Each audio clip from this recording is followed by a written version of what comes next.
Bom dia, irmãos.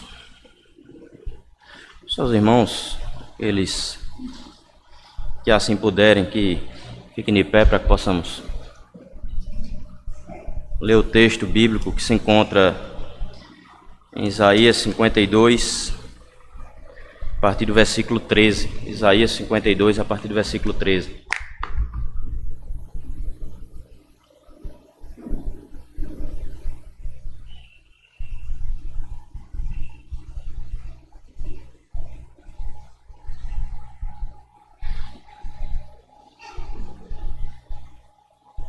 Amém?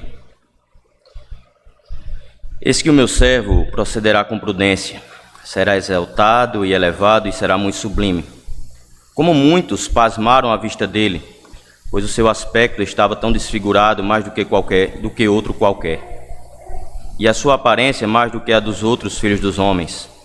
Assim causará admiração às nações, e os reis fecharão a sua boca por causa dele, porque verão aquilo que não lhes foi anunciado e entenderão aquilo que não tinham ouvido. Quem creu em nossa pregação? E a quem foi revelado o braço do Senhor? Porque foi subindo como um renovo diante dele, como raiz de uma terra seca. Não tinha boa aparência nem formosura. Olhamos para ele, mas não havia nenhuma beleza que nos agradasse. Era desprezado e o mais rejeitado entre os homens, homem de dores e que sabe o que é padecer. E como um de quem os homens escondem o rosto, era desprezado e dele não fizemos caso. Certamente ele tomou sobre si as nossas enfermidades e as nossas dores levou sobre si. E nós o considerávamos como aflito, ferido de Deus e oprimido. Mas ele foi traspassado por causa das nossas transgressões e esmagado por causa das nossas iniquidades. O castigo que nos traz a paz estava sobre ele, e pelas suas feridas fomos sarados. Todos nós andávamos desgarrados como ovelhas, cada um se desviava pelo seu próprio caminho, mas o Senhor fez cair sobre ele a iniquidade de todos nós. Ele foi oprimido e humilhado, mas não abriu a boca. Como cordeiro foi levado ao matadouro, e como ovelha muda diante dos seus tosqueadores, ele não abriu a boca. Pela opressão e pelo juízo ele foi levado. E de sua linhagem, quem se preocupou com ela? Porque ele foi cortado da terra dos viventes, foi ferido por causa da transgressão do meu povo. Designaram-lhe a sepultura com os ímpios, mas com o rico esteve na sua morte, embora não tivesse feito injustiça e nenhum engano fosse encontrado em sua boca. Todavia, ao Senhor agradou esmagá-lo, fazendo-o sofrer. Quando ele der a sua alma como oferta pelo pecado, verá a sua posteridade e prolongará os seus dias. E a vontade do Senhor prosperará nas suas mãos. Ele verá o fruto do trabalho de sua alma e ficará satisfeito. O meu servo, o justo, com o seu conhecimento justificará a muitos, porque as iniquidades deles levará sobre si. Por isso, eu lhe darei a sua parte, com os grandes e com os poderosos ele repartirá o despojo, pois derramou a sua alma na morte, e foi contado com os transgressores. Contudo, levou sobre si o pecado de muitos, e pelos transgressores intercedeu. Oremos. Pai, nós te damos graças, Senhor, pela tua palavra. Te pedimos, ó Deus, que o teu Espírito a aplique em nossos corações. Ó Deus, que o Senhor venha iluminar a nossa mente, a nossa alma, o nosso coração para a compreensão da tua palavra. Nós te damos graças, ó Pai, por tudo. Em nome de Jesus. Amém. A igreja pode sentar-se.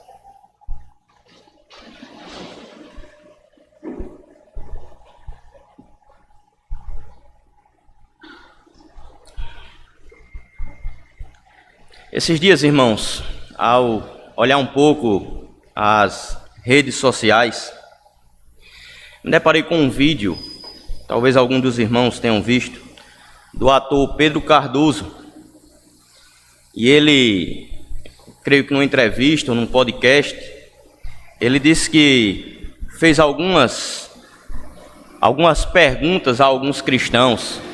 E diante dessas perguntas ele fez algumas indagações e afirmações sobre o cristianismo, sobre a morte e sobre a vida do Senhor Jesus. E ele disse que diante dessa pergunta nenhum cristão o soube responder. E abre aspas para o que ele disse: em que a morte de Jesus salva a humanidade. Porque, de que maneira o holocausto de Jesus salva o pecado dos outros? Porque a morte de Jesus faz dele um cordeiro que livra o pecado do mundo. A vida dele é um exemplo, não a sua morte.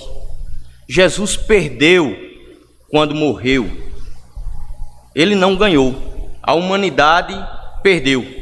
Se Jesus não tivesse sido assassinado pelos romanos e pela aristocracia judaica, a humanidade talvez tivesse conhecido uma obra muito mais interessante sobre Jesus do que a que ficou. Essas afirmações absurdas feitas pelo ator Pedro Cardoso nos leva a um texto como esse, que trata sobre o servo sofredor, que apresenta uma profecia sobre o Senhor Jesus Cristo. E a má compreensão e muitas vezes a má intenção em distorcer a obra do Senhor, a sua palavra, tem sido algo vivenciado desde os mais antigos tempos. E nós temos visto a cada dia artistas se levantando, falsos profetas, falsos pastores e com uma teologia podre, impondo ensinamentos distorcidos sobre a igreja de Cristo. E é preciso, irmãos, que nós tenhamos cuidado. Nós temos observado desde a queda, em Gênesis 3, que há uma promessa do Senhor. No versículo 15, o Senhor diz que haverá uma inimizade entre a serpente, entre o descendente, entre a serpente e a mulher, entre a descendência da serpente e o descendente da mulher. E ele diz que este lhe ferirá a cabeça e a descendência da serpente lhe ferirá o calcanhar. Desde então há uma espera do povo de Deus pelo cumprimento dessa promessa, do Redentor, daquele que viria e esmagaria a cabeça da serpente. Nós vemos que no pacto de obras estabelecido por Deus, entre Deus e Adão, a qual o homem havia de quebrar a sentença, havia uma sentença. O homem acabara de quebrar esse pacto e Deus já tinha posto uma sentença se ele quebrasse. E a sentença era a morte. No versículo 21 de Gênesis 3, nós vemos que o Senhor colocou vestes de um animal para encobrir o pecado de Adão e de Eva, o pecado da humanidade, aquilo que eles tentaram cobrir por suas próprias mãos, com seus próprios métodos. Mas o Senhor foi lá e providenciou um substituto para cobrir a vergonha do pecado de Adão e de Eva. Isso aponta para a nossa incapacidade de cobrirmos o nosso pecado. Nós, a humanidade, aguardávamos pelo Redentor, pelo cumprimento da promessa. E no texto que nós acabamos de ler, irmãos, em Isaías 52, no final de Isaías 52 e Isaías 53, escrito há 800 anos antes da vinda de Cristo, nós vemos o relato, a profecia do servo, o cântico do servo sofredor, mas também nós contemplamos a sua vitória, e deste modo nós veremos hoje que a morte do Senhor nos deu vida, a morte do Senhor nos trouxe salvação, a morte do Senhor não foi em vão, irmãos. E ao iniciarmos no versículo 13 do capítulo 52, nós lemos: Eis que o meu servo procederá com prudência, será exaltado e elevado, e será muito sublime. Ao lermos esse versículo, vemos um anúncio da exaltação do servo. Esse texto inicia exaltando o servo, afirmando que ele agirá com prudência, o seu procedimento será com prudência. Cristo, o mediador, cumpriria a missão que lhe foi proposta, que lhe foi designada. O Senhor Jesus, apesar das circunstâncias que lhes foram impostas, ele procederia para cumprir fielmente aquilo que lhe estava proposto. Ele cumpriu para que ele fosse exaltado e elevado acima de toda a criação. Ao realizar a obra que lhe foi designada, ele ressuscitaria e seria assunto aos céus para ser exaltado acima de tudo. Como afirma a Confissão de Fé de Westminster, no capítulo 8, que diz: aprove a Deus, em seu eterno propósito, escolher e ordenar o Senhor Jesus, o seu Filho unigênito, para ser o mediador entre Deus e o homem, o profeta, sacerdote e rei, o cabeça e salvador de sua igreja, o herdeiro de todas as coisas e juiz do mundo, e deu-lhe desde toda a eternidade um povo para ser sua semente e para, no tempo devido, ser por ele remido, chamado, justificado, santificado e glorificado. O homem por si só, irmãos, jamais conseguiu viver, jamais conseguiu contemplar este mundo e viver sem a presença do pecado desde a queda. O homem não consegue existir sem a presença do pecado em sua vida. É por isso que Deus, em seu eterno propósito, no conselho da Trindade, decretou a vinda do seu Filho para cumprir esse propósito e ser exaltado e fazer cumprir o que nenhum de nós podemos, que é cumprir a lei de Deus. O Senhor cumpriu essa lei. Em Hebreus 4, de 14 a 16, diz que, tendo, pois, Jesus, o Filho de Deus, como grande sumo sacerdote, que adentrou aos céus, conservemos firmes a nossa confissão, porque não temos sumo sacerdote que não possa se compadecer das nossas fraquezas. Pelo contrário, ele foi tentado em todas as coisas à nossa semelhança, mas sem pecado. Isso nos faz ter a razão de nos aproximarmos dele, como diz o texto, ao trono da graça com confiança, a fim de recebermos misericórdia e graça para o momento oportuno. Os evangelhos, irmãos, narram a ascensão do Senhor aos céus, narram que ele está assentado à destra de Deus Pai. Mas certamente, irmãos, a vinda do Senhor não foi nada fácil. A sua humilhação em sair do seu estado de glória para ser plenamente um ser humano, mesmo sendo plenamente Deus. Ele foi sujeito a todas as coisas que nós mesmos somos, mas ele não pecou. E esse texto, ele se desenvolve narrando o porquê o Senhor anuncia que o seu servo, as razões que o Senhor anuncia do seu servo ser exaltado. Nos versículos 14 e 15, diz assim: como muitos pasmaram à vista dele, pois o seu aspecto estava tão desfigurado, mais do que o de outro qualquer, e a sua aparência mais do que a dos outros filhos dos homens. Assim causará espanto às nações, e os reis fecharão a sua boca por causa dele, porque verão aquilo que não lhes foi anunciado, e entenderão aquilo que não tinham ouvido. Certamente, irmãos, o Senhor será exaltado, será honrado, como anunciado aqui pela profecia, como afirmado pelo texto. Entretanto, a sua missão seria de sofrimento. Esse texto, irmãos, não nos poupa de sentir o peso do nosso pecado, nem a grandeza da missão do Senhor Jesus ao vir a esta terra para salvar os seus. Irmãos, o Senhor não teve vida fácil aqui nesta terra. As Escrituras dizem que muitos pasmaram à vista dele. O sofrimento, a tortura enfrentadas pelo Senhor Jesus foram tão grandes, tão intensas, que o Senhor Jesus foi desfigurado. A sua aparência humana se esvaiu e dificilmente, retrata as Escrituras, ele poderia ser reconhecido. Os castigos que ele sofreu foram tão intensos que os observadores tiveram repulsa de observá-lo.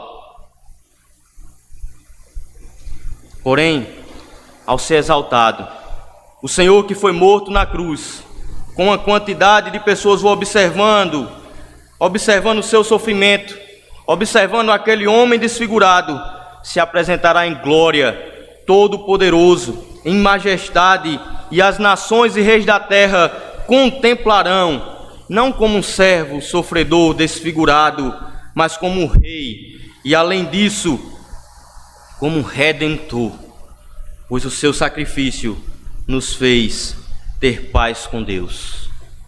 O seu sofrimento naquela cruz nos redimiu do nosso pecado. Irmãos, o Senhor se apresentará e causará espanto de fato. Para muitos irmãos, o Senhor foi apenas um revolucionário, morto pelos governantes. Para muitos, a ressurreição de Cristo foi uma história inventada pelos discípulos. Para muitos, como afirmou o ator, Jesus perdeu ao morrer naquela cruz.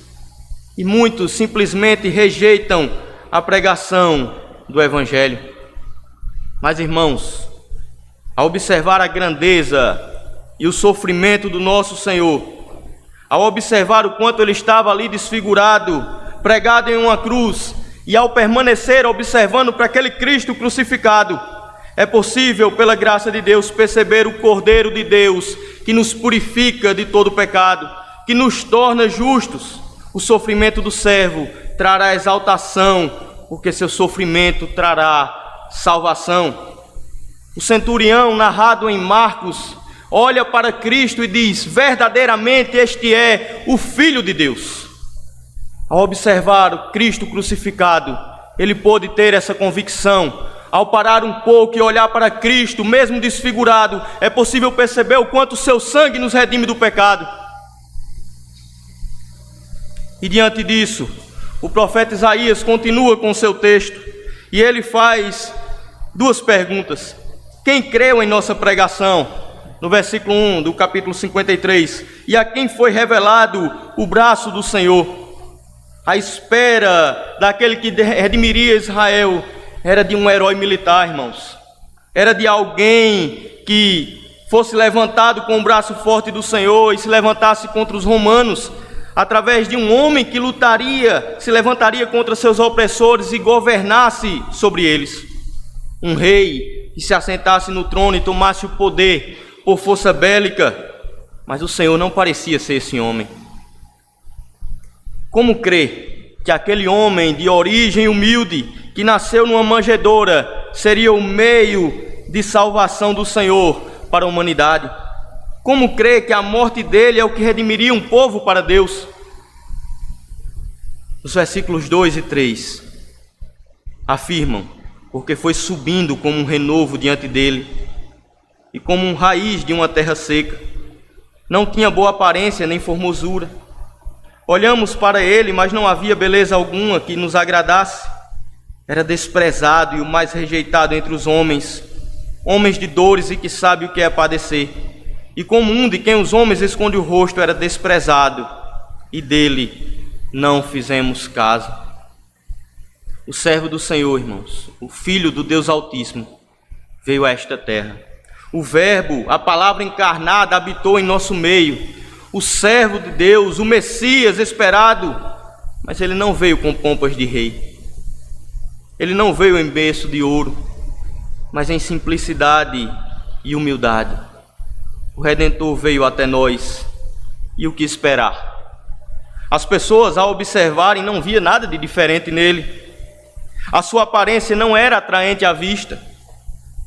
Ele em nada se parecia com a aparência esperada de um rei. Ele era um homem bem comum aos demais. Por isso ele foi desprezado e rejeitado. Foi rejeitado pelos seus, a ponto de surgir algumas indagações entre aquele povo. Alguns perguntavam: pode vir alguma coisa boa de Nazaré? Outros diziam: pode vir alguma coisa da Galiléia dos gentios? Seu crescimento, a sua vida, foi uma vida simples, certamente aprendendo carpintaria com José. O Senhor Jesus Cristo é retratado na profecia do servo como um homem de dores, que sabe o que é padecer. Ele veio para os seus, mas os seus o rejeitaram. Ele foi constantemente afrontado. Observando o povo, a Bíblia retrata que o Senhor se compadeceu deles, porque eles eram ovelhas, como ovelhas que não têm pastor. O Filho de Deus estava ali, irmãos. Entretanto, muitos só queriam ali desfrutar dos milagres que ele podia oferecer. Muitos estavam ali só para ter algo a obter do Senhor. O servo de Deus, o Deus encarnado, passou por momentos que esteve cansado, com fome, frio, triste, irado. O Filho de Deus, irmãos, esteve entre os homens, mas foi desprezado, foi rejeitado e dele não foi feito caso. Nos evangelhos de Marcos e João nós vemos dois relatos. Em João 7:5 diz que nem mesmo os irmãos de Jesus criam nele. Em Marcos 6, de 1 a 6, nós vemos que Jesus em Nazaré, ensinando as pessoas, elas maravilhadas, mas elas se escandalizavam e perguntavam: quem é este? Não é o filho do carpinteiro? Não é o filho de Maria? E Jesus se admirava da incredulidade deles. Certamente isso lhe causou tristeza e dor. O Senhor Jesus sofreu, irmãos, variados tipos de sofrimentos. O Senhor Jesus foi abandonado, o Senhor Jesus foi acusado falsamente, o Senhor Jesus foi desprezado, perseguido, foi tentado, foi traído, ele sofreu vergonha e zombaria. A vida do Senhor Jesus não foi nada fácil. De fato, irmãos, muitos ainda se escandalizam, muitos são confrontados por não entenderem. Teólogos liberais, que são um verdadeiro câncer dentro da igreja, empreenderam uma busca pelo Jesus histórico. E como essa busca funcionava? Vamos descartar tudo aquilo que não foi explicado pela ciência. Tudo que for sobrenatural sobre os fatos do Senhor Jesus, nós descartamos. E acontece, irmãos, que eles dissecaram o Evangelho, influenciaram a maioria das igrejas. Nós vemos tantos escândalos dentro da igreja por causa dessa influência. Vamos descartar tudo aquilo que não foi explicado, tudo que não for compreendido, tudo que for sobrenatural, e foram dissecando a pessoa do Senhor Jesus, o Evangelho do Senhor Jesus, e foram criando um Jesus à imagem que eles mesmos quiseram. A pregação do Evangelho, irmãos, a verdadeira pregação do Evangelho é o meio ordinário que o Senhor designou para alcançar os perdidos. E é diante desse entendimento que o apóstolo Paulo reverbera esse texto de Isaías em sua carta aos Romanos, no capítulo 10, 16, quando afirma que nem todos obedeceram ao Evangelho.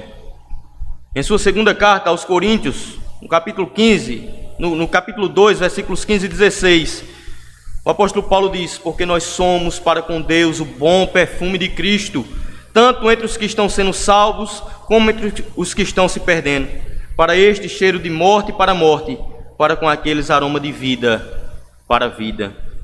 Quem, porém, é capaz de fazer estas coisas? Certamente, Ele tomou sobre si as nossas enfermidades, versículo 4, e as nossas dores levou sobre si.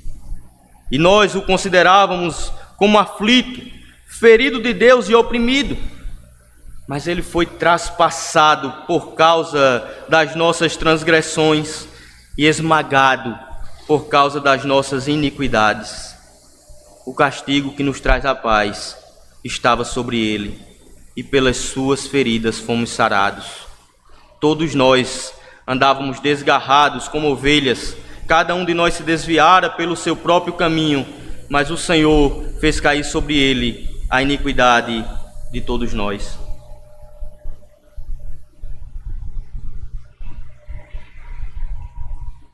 O Senhor sofreu por nós, irmãos.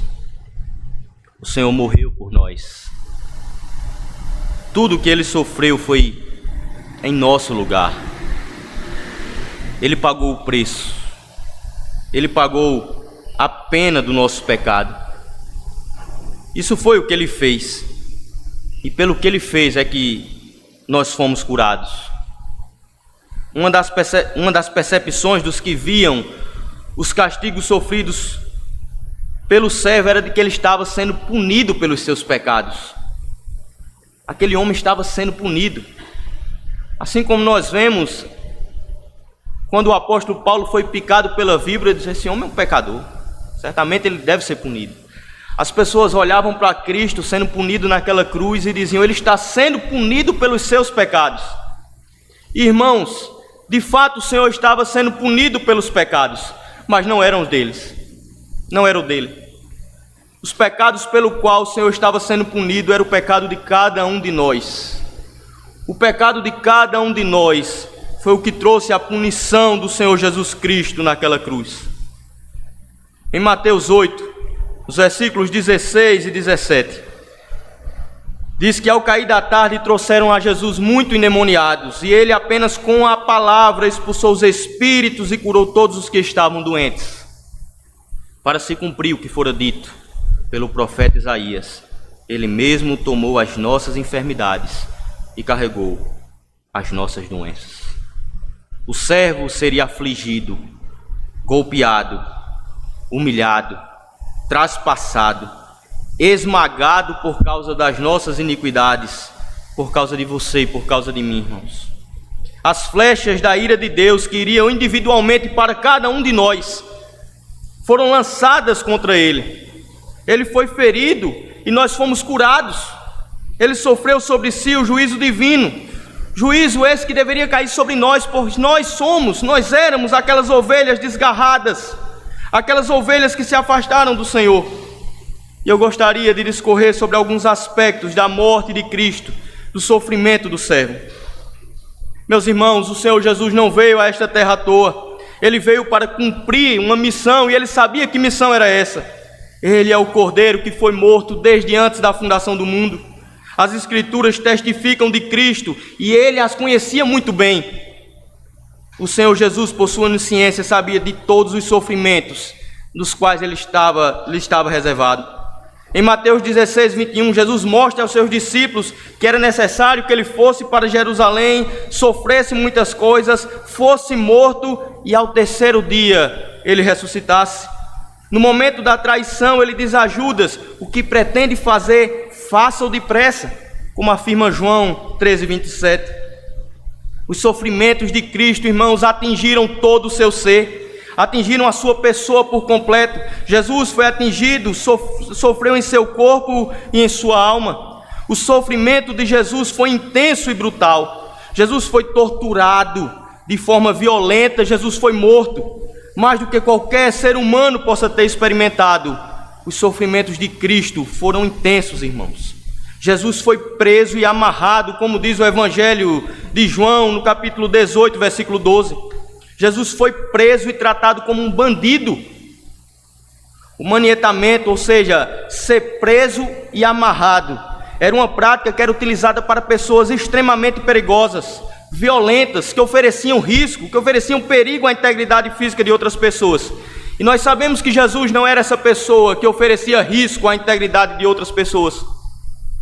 Jesus disse: vocês vêm a mim com porretes, todo o tempo eu estava entre vocês. Mas Jesus foi amarrado e foi preso como um bandido. Nós sabemos, irmãos, que no próprio momento da sua prisão, o Senhor Jesus perguntou: a quem vocês procuram? E de pronto se identificou. Hendrickson diz que ele foi amarrado a fim de que pudéssemos ser livres dos nossos pecados. Jesus, irmãos, foi cuspido no seu rosto, como escrito em Mateus 26, 67. Imaginem a profundidade da humilhação que o Senhor Jesus sofreu devido ao nosso pecado. Cuspir no rosto é um sinal de total desprezo.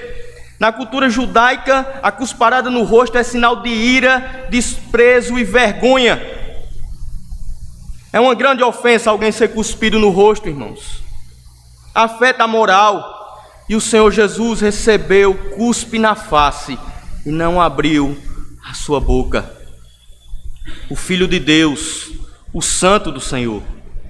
Em Números 12, 14, Deus retrata a cusparada no rosto como um sinal de vergonha. Jesus foi açoitado, como descrito em João 19, 1. Irmãos, quando os romanos iam açoitar alguém, eles o colocavam com o corpo nu, encurvado, amarrado em um poste, para que os seus açoites fossem mais doloridos. Hendrickson narra como era o açoite romano. Consistia de um cabo de madeira curto, o qual eram presas várias cordas, tinham nas pontas pedaços de chumbo ou metal, e com fragmento de ossos pontudos. As chicotadas eram aplicadas especialmente nas costas nuas e encurvadas da vítima. O corpo era às vezes rasgado e dilacerado de tal forma que veias e artérias profundas, algumas vezes até as entranhas e os órgãos ficavam expostos. Tal açoitamento do qual os cidadãos romanos eram isentos, frequentemente resultava em morte.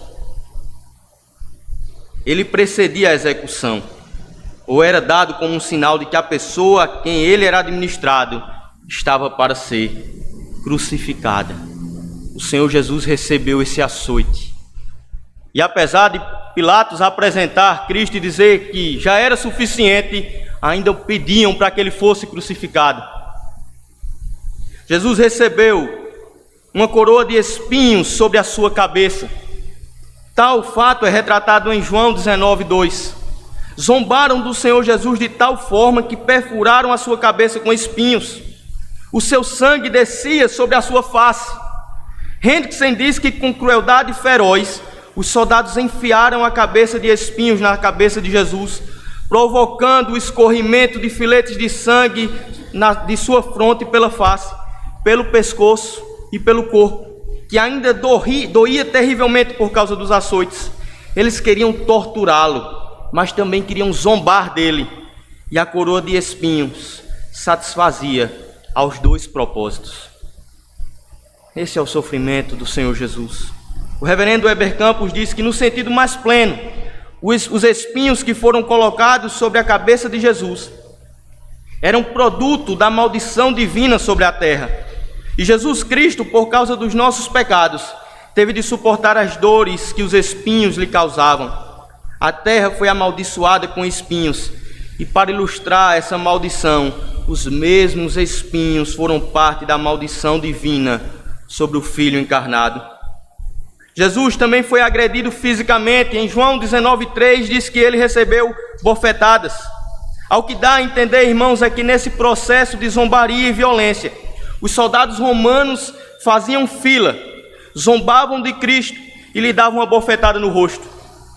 Em Mateus 26 diz que ele recebia cuspes, murros e bofetadas. Meus irmãos, quão grande foi o sofrimento do nosso Redentor. No Evangelho de Marcos há ainda mais um elemento de violência. Em Marcos 15:19 diz que batiam na sua cabeça com um caniço. Imaginem que o Senhor estava com a coroa de espinhos na sua cabeça, e cada vez que eles batiam na cabeça do Senhor Jesus, mais perfuravam a sua cabeça. E ainda como sinal de zombaria, eles se ajoelhavam diante do Senhor e o adoravam. O Senhor Jesus foi humilhado, foi torturado, foi zombado, foi maltratado. E, irmãos, a causa desse sofrimento são os meus e os teus pecados. O Senhor Jesus, irmãos, além desses sofrimentos externos, além dos sofrimentos no corpo, ele também teve sofrimentos em sua alma. Ele sofreu emocional e moralmente durante a sua vida, mas suas dores foram intensificadas à medida que sua morte estava se aproximando. Tal foi o sofrimento do Senhor Jesus, que Lucas descreve no capítulo 22, versículo 44 do seu Evangelho, a expressão do Senhor, afirmando que ele se encontrava em agonia, a ponto de o seu suor se tornar como gotas de sangue. Essa agonia é reflexo, irmãos, de alguém que está à beira da morte e está apenas à sua espera. E neste versículo nós vimos que tal sofrimento refletiu em consequências físicas. No Evangelho segundo Mateus, no capítulo 26, versículos 37 e 38, nos é relatado que Jesus começou a entristecer-se e a angustiar-se. A frase dita pelo nosso Salvador foi: a minha alma está profundamente triste até a morte. Tamanha foi a agonia que o Senhor estava sentindo. Em Marcos 14, 33 e 34, nós vemos outra palavra para tentar descrever o sofrimento do Senhor Jesus. É relatado que o Senhor teve pavor. Há uma mistura tão grande, irmãos, de sensações diante do Senhor Jesus, que é difícil descrever. Mas o Senhor Jesus foi tomado por desespero. O Senhor Jesus sofreu com a expectativa do que lhe estava proposto. mas o castigo que nos trouxe a paz estava sobre ele. Além disso tudo, houve um sofrimento de ter sido abandonado por Deus no seu corpo e na sua alma. A ira divina caiu sobre Cristo. Tal foi o sofrimento desse abandono que o Senhor Jesus cita, o Salmo 22, no versículo 1. Deus meu, por que me desamparaste? Ele cita esse salmo em um grito de sofrimento. A ira de Deus estava sendo descarregada sobre ele. O nosso Senhor Jesus foi crucificado. O nosso Salvador foi crucificado em uma morte extremamente cruel, irmãos. O reverendo Heber Campos, mais uma vez citando sobre a crucificação, diz que a crucificação na época era o instrumento mais terrível de execução dos malfeitores. E ela foi de maneira específica e especial imposta sobre Jesus Cristo. Ela era a mais cruel invenção das mentes mais corrompidas, porque torturava até o final, até que a pessoa se esvaísse em sangue, perdendo totalmente as suas forças e morresse exausto. Ele foi traspassado, o seu corpo foi rasgado por pregos nas mãos e nos pés, como diz o Salmo 22:16, anunciando que isso iria acontecer. O reverendo Heber Campos diz mais uma vez: as nossas iniquidades e transgressões foram tão fortes que o castigo advindo delas o atravessou como uma espada atravessa a carne com cortes doloridos. Todavia, a violência do traspassamento foi também de caráter não físico. As setas do Altíssimo, em sua ira pelos nossos pecados, atravessaram a alma do nosso Redentor. Esse castigo imposto sobre o nosso Senhor Jesus Cristo era para ser nosso. Nós é que éramos as ovelhas que se desviavam do caminho do bom pastor. O pecado era nosso. Nós é que, com um falso desejo de seguir a própria vontade, nos afastamos do Criador. Mas Ele assumiu o nosso lugar. Ele foi o nosso substituto. Nos versículos 7 a 9,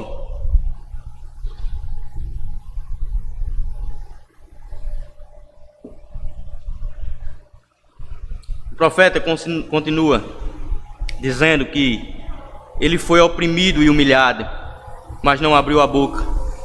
Como cordeiro ele foi levado ao matador, e como ovelha muda diante dos seus tosqueadores, ele não abriu a boca. Pela opressão e pelo juízo ele foi levado, e de sua linhagem quem se preocupou com ela? Porque ele foi cortado da terra dos viventes, foi ferido por causa da transgressão do meu povo. Designaram-lhe a sepultura com os ímpios, mas com o rico esteve na sua morte, embora não tivesse feito injustiça e nenhum engano fosse encontrado em sua boca. O Senhor não teve um julgamento justo. Na verdade, não havia razões para um julgamento. Ele não cometeu pecado algum. Entretanto, a sua sentença já estava definida. Ele foi oprimido e condenado injustamente. Porém, o Senhor, de forma quieta e voluntária, seguiu para a morte como um cordeiro ao matadouro. De fato, ele não merecia isso. Ele foi morto no auge de sua vida. Ele não deixou descendentes que levassem o seu nome. Ele foi posto ao lado de ímpios na cruz, ladrões, homens maus. O sepultamento que lhe era previsto era ser jogado junto com os criminosos de forma vergonhosa, para que sua carne apodrecesse como se ele fosse um qualquer. Entretanto, mais uma vez a profecia se cumpre quando José de Arimateia solicita o seu corpo e o põe em uma sepultura nova. O Senhor não cometeu erro algum. Ele não merecia nada disso, mas por meio de todo esse sofrimento, ele estava cumprindo a vontade do Pai. Ele estava pagando o preço para nos salvar. A partir do versículo 10, irmãos, diz que, todavia, ao Senhor agradou esmagá-lo, fazendo sofrer. Quando ele der a sua alma como oferta pelo pecado, verá a sua posteridade e prolongará os seus dias, e a vontade do Senhor prosperará nas suas mãos. Ele verá o fruto do trabalho de sua alma e ficará satisfeito. O meu servo, o justo, com seu conhecimento justificará muitos, porque as iniquidades deles levará sobre si. Por isso eu lhe darei a sua parte com os grandes, e com os poderosos ele repartirá o despojo, pois derramou a sua alma na morte, e foi contado com os transgressores. Contudo, levou sobre si o pecado de muitos, e pelos transgressores intercedeu. O Senhor Jesus, como representante nosso naquela cruz, sofreu a violenta ira de Deus. Seu sangue foi derramado para nos purificar de todo pecado. Jesus não foi morto por determinação romana ou judaica. As ações deles foram cumprimento da determinação divina. O Senhor Jesus foi martirizado pela vontade soberana de Deus Pai, para pagar o preço do pecado de cada um dos filhos de Deus Pai, daqueles que o Senhor elegeu desde antes da fundação do mundo. É por isso que o Senhor Jesus o fez voluntariamente. E assim que ele diz em João 10:18, ninguém tira a minha vida, pelo contrário, eu a espontaneamente a dou, tenho autoridade para entregá-la e também para reavê-la. Este mandato eu recebi de meu Pai. Thomas Golden diz que Cristo sofreu de modo livre e voluntário. Ele não foi constrangido nem forçado.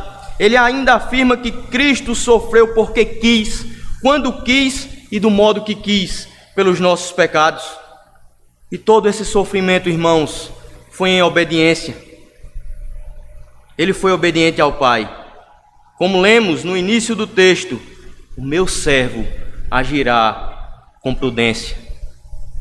O Senhor Jesus diz em João 18:11, por acaso não beberei do cálice que o Pai me deu?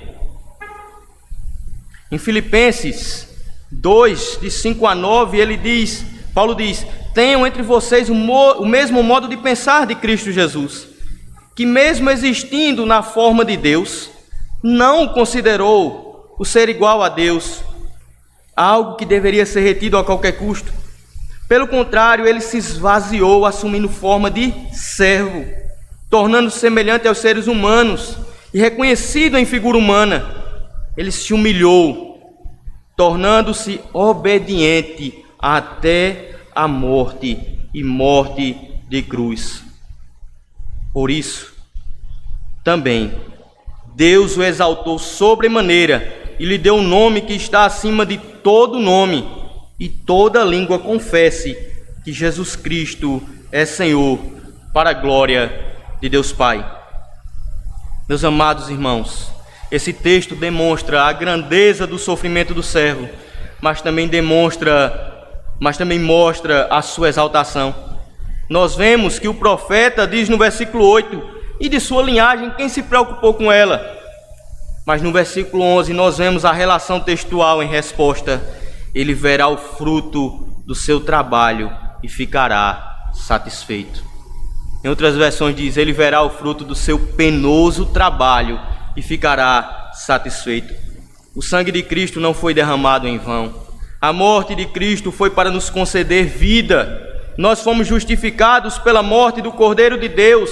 As suas iniquidades ele levou sobre si, e ele verá o fruto do seu trabalho em cada um dos eleitos de Deus, sendo atraídos a Ele, e nós estaremos com Ele, pela graça de Deus. Aquele que não conheceu o pecado, Deus o fez pecado por nós, para que nele fôssemos feitos justiça de Deus. Ele é exaltado. O Senhor foi elevado aos céus e é muito sublime. O Senhor Jesus venceu a morte, Ele cumpriu a missão. Toda a autoridade lhe foi dada no céu e na terra, mas mesmo em meio à sua morte, colocado entre dois malfeitores, como diz Lucas 23:33-34, ele exclama, Pai, perdoa-lhes, eles não sabem o que fazem. Pelos transgressores ele intercedeu, e ele continua intercedendo por nós até hoje. Por fim, irmãos, trago uma citação do reverendo Hernandes Dias Lopes. Em seu livro O Legado da Cruz, ele diz: a cruz é o grande emblema do cristianismo. Jesus não caminhou para a cruz como um fracassado que sucumbiu ao poder de Roma e à orquestração sinistra do sinédrio judaico. Não. Ele caminhou para a cruz como um rei que caminha para a coroação. Ele mesmo profetizou que seria entregue nas mãos dos principais sacerdotes para ser crucificado e para ressuscitar ao terceiro dia. Ele transformou aquele batismo de horror num palco de glória, num palco para a glória de Deus e instrumento da nossa salvação. É por isso que Paulo diz: porque decidi nada saber entre vós, senão a Jesus Cristo e esse crucificado. Irmãos, a vida e a morte de Cristo são um exemplo. A morte de Cristo não foi em vão, como pensam o ator Pedro Cardoso e tantos outros. A morte de Cristo de fato nos salvou. E o que fazemos com essa informação? Nós, com o coração contrito, devemos nos render diante da poderosa mão de Deus, nos arrepender dos nossos pecados, conscientes do estrago que os nossos pecados causam, nos envergonhar pelos nossos erros que levaram Cristo a morrer, a sofrer para nos redimir, para satisfazer a justiça de Deus, e assim de fato possamos crer verdadeiramente no Evangelho, possamos viver uma vida santa e reta diante da presença do Senhor Jesus Cristo. Que Deus em Cristo nos abençoe. Oremos. Pai, nós te damos graças, Senhor. De fato, nós não temos palavras para expressar a nossa gratidão diante de tamanho sacrifício, diante de tamanho amor. Ó Deus, Tu enviaste o Teu Filho como servo sofredor que padeceu, que sofreu muitas dores, que foi rejeitado, humilhado, torturado, que foi morto naquela cruz por causa dos nossos pecados. Que diante da Tua presença, Senhor, possamos verdadeiramente nos arrepender, com o coração contrito, possamos estar diante da Tua presença, gratos por tamanho sacrifício, gratos por tão grande amor. Nós Te louvamos, ó Pai, por tudo que o Senhor é, porque o Senhor derramou o Seu sangue naquela cruz para que pudéssemos ter vida. A Tua morte nos deu vida, a Tua morte nos deu salvação. Nós Te louvamos, Senhor, porque o Senhor nos atraiu para Ti, Senhor. E hoje nós estamos aqui na Tua presença, louvando o Teu santo nome, Te glorificando, ó Pai, porque o Senhor nos escolheu, porque o Senhor nos chamou, não por mérito algum nosso, ó Deus, mas por pura graça. E nós Te louvamos, ó Pai, por tudo que o Senhor tem concedido a nós. Nós Te louvamos pela Tua igreja, que é lavada e remida pelo Teu sangue. Nós Te louvamos, ó Pai, por Teu santo propósito, por Teus decretos, ó Deus, pelas maravilhas do Teu amor. Nós Te damos graças, ó Deus, por tudo, em nome de Jesus. Amém.